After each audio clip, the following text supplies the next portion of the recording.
Here we see our protagonist, the saddest son of all. His only weapon, a bruised fist, his innards bunched and bald. He called to his nurse to ask her what was wrong. My son, you must be cursed, for your insides are oblong. My desire is to weep, so I may forget all my scars, because it's true that I am weak, and my limbs feel soaked in tar. Unable to move forward, and this black gunk becomes hard. This reality so bleak, for me makes joy seem much too far. Sheesh. Do not be so sad, said one, for there is hope, you see. The insides of this sad son can be healed by the king. Your sadness is too grand, too great for a nurse like me, but to find the ruler is to find great joy and precious glee. I shall go search for the king, yes, I shall go and find him. He's the one and only thing who can brighten all my dim. And so he went, all well adorned, in his hand-sewn swanky cloak, for he hid his body all malformed, for fear of frogs' rude croaks. Right. Well, if it isn't sad son in fine fabric trudging on his path all glum, what brings you here? Something tragic for you to ruin all my fun? I've not come to distress your house, no, not this longing one. I've only approached Frog the louse, to pass on through his pond. A louse, you say, to my dismay, you treacherous crawling worm. What's there to do for a thing like you when this pond has traveling terms? To pass my sea and to pass me, you must hop just as a frog. To jump the pad of this lily is your permission to move on. Oh gosh, what will our Sadson do with this inconvenient fate? For we spectators already knew the water Sadson hates.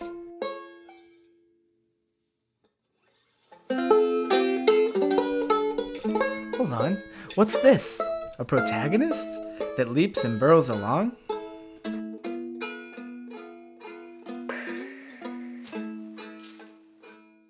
He swung and he missed in a water abyss, an embarrassing fate for our son.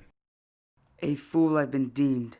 Now from joy I'm bereaved, for my mind and my heart they are frail. Yet all this feeling's brief, when it is my belief, I'll be fixed if in this I prevail. And with an incredible surge of strength, our Sadson, being a tadpole-based, dusted his insides off, and he pushed past Frog and his wrinkly face and his own bitterness and self-distaste, and marched off through the moss. I wonder what this will come to.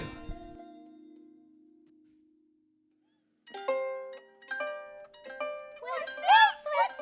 Oh, what a surprise! The sad one's all alone. We see him, yes, again and again, on a tragic, lonely throne. My oh my, I think I realize why Sadson is always downcast. For half the time, and even in rhyme, his own neighbors put him on blast. Man, their laughter is really obnoxious. My insides are knotted from what life allotted to a sad son such as me. And since this reigns true, my goal is to pursue the help of our land's king. Good luck with that. I'd sure like to see a conversation with the king. A foolish thought, a fantasy. Our Lord doesn't give charitably.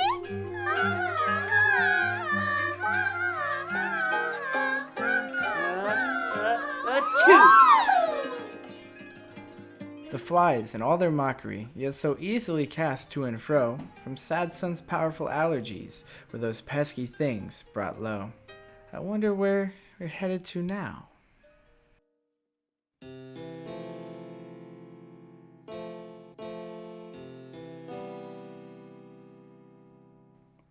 Good day, sir, and hi. May I please get by? My wish is to see the king, for I have insides that I cannot describe. They're twisted and withering.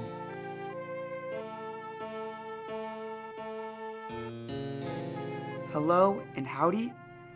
I have traveled, you see, to meet my impeccable fate. My insides I bring, they're in need of healing, and I've heard King can fix this case.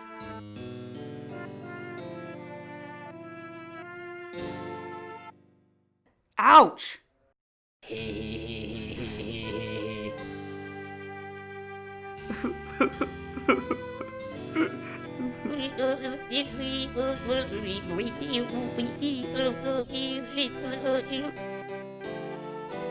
Sadson cries, and it's super effective. Who knew his sadness would assist his objective? My weakness made me win. When at first I was well daunted, as hurt as I was by him, now he couldn't respond if he wanted.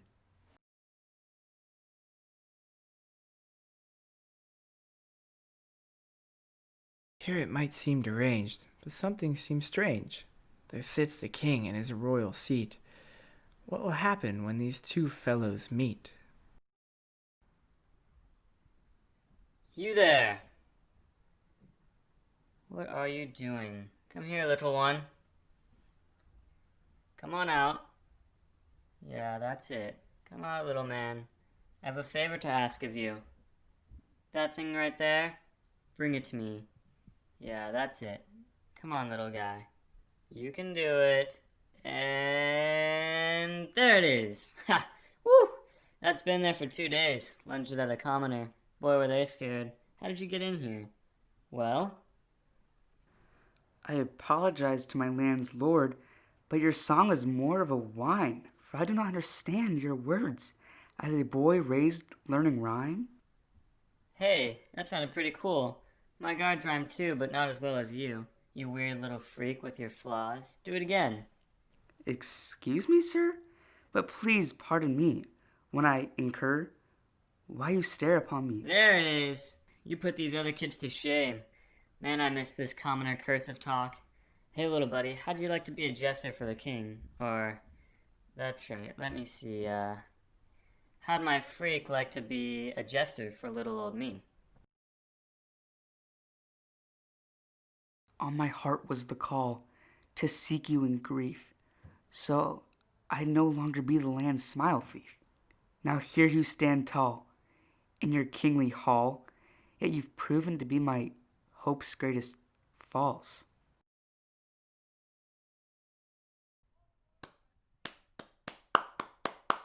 That was beautiful. Excellent. Bravo.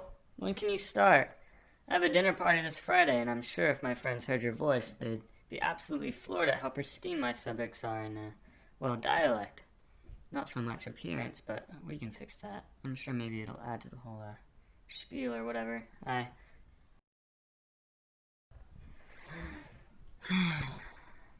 It's so quiet when I don't talk to myself.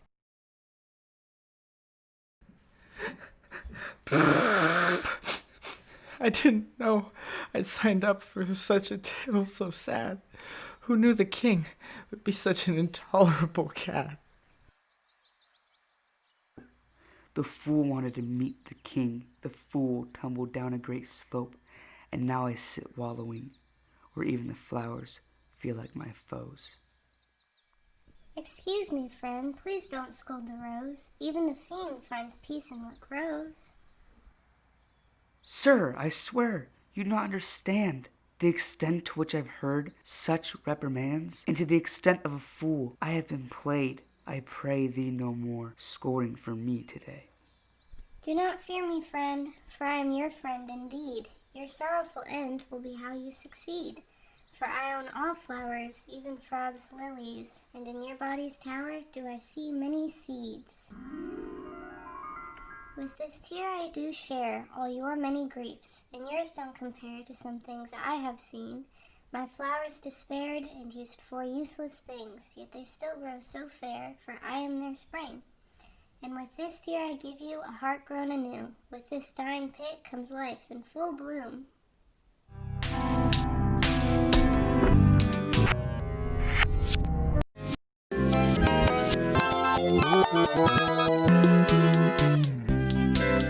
This love is a scent that I have never knew, a love so fragrant, and I smell good because of you. I was crooked, I was bent, and an awful smell I brewed, but because we have both met, I smell good because of you. What's this? What's this? A successful conquest that ends in victory? What wonder, what bliss! Oh my goodness! A happy end to the story!